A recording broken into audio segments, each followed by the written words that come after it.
I'm happy to share that we helped a cryptocurrency expert win the EB1A and successfully come to the US. But I am so regretful for not buying more Bitcoin back in 2016, or else we would have made 100-fold. Let's get to the story. Hi everyone, this is Joseph. I'm the managing partner here at Zahn Associates, where we solve legal problems with creative solutions. Back in 2015, 2016, we were preparing an EB1A case for this top manager, this manager of data systems. And one of the things that he was really interested in was cryptocurrency, right? And that was the time when Bitcoin was just launching off and there was people saying that it was a scam. A lot of my friends bought it. I didn't buy a single one, and I'm so regretful now because he was telling me everything there is about it. And I was like, cool, but it's not for me. And then we prepared the entire case, we filed it, and we won the EB1A case. Well, that's not the big news. The big news is after we won it, there's a big priority date, and so he was waiting and waiting and waiting until now, in 2021. Finally, when the priority date is ripe, he was able to go to the interview to see if he can get his actual immigrant visa. So in the past 4 or 5 years, there's been a huge change. Before, Bitcoin was very, very cheap. Now it's really, really expensive. Before, there were not that many experts. There was like teenagers mining and selling and buying. Now there's all these global elites buying, even Elon Musk, right? And so our client was an expert back then, but since then, since he got the EB1A approved, he's already kind of went into retirement. I don't blame him. He got a lot richer since then. And so what can he prove that he is still relevant?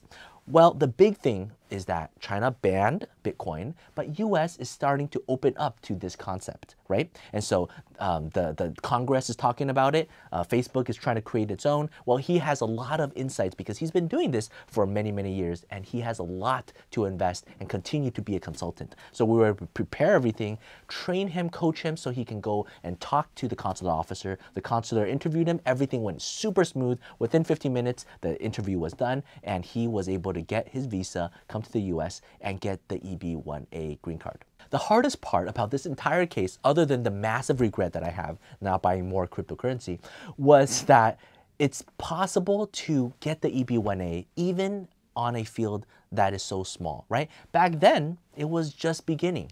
But he was an expert. Well, what do you mean by expert? Well, he had a lot of insights on how this can be implemented, right? So, this was new to me, and I think a lot of people still don't quite understand it now. If you really think about cryptocurrency, it's really just technology communicating with each other, right? Before, cash needed to be transferred from person to person, and then if it goes into a bank, it needs to be recorded, and then it goes into a data system, and then that goes into some other system, and it becomes a web of technology communicating with each other.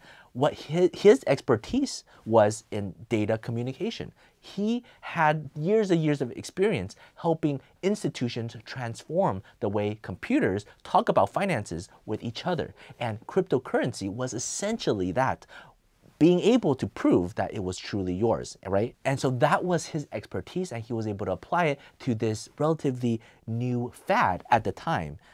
And then we were able to win his EB1A. But because of the priority date, he doesn't get it executed until a couple years later now. And now it has completely blown up, and he was able to prove that he is still relevant and that he was able, him and his entire family was able to get the green card and come to the US. If you have any questions about EB1A, feel free to contact me. If you have any questions about cryptocurrency, please don't talk to me. I am still having PTSD from all the lost gains I could have had. Thank you. Bye-bye.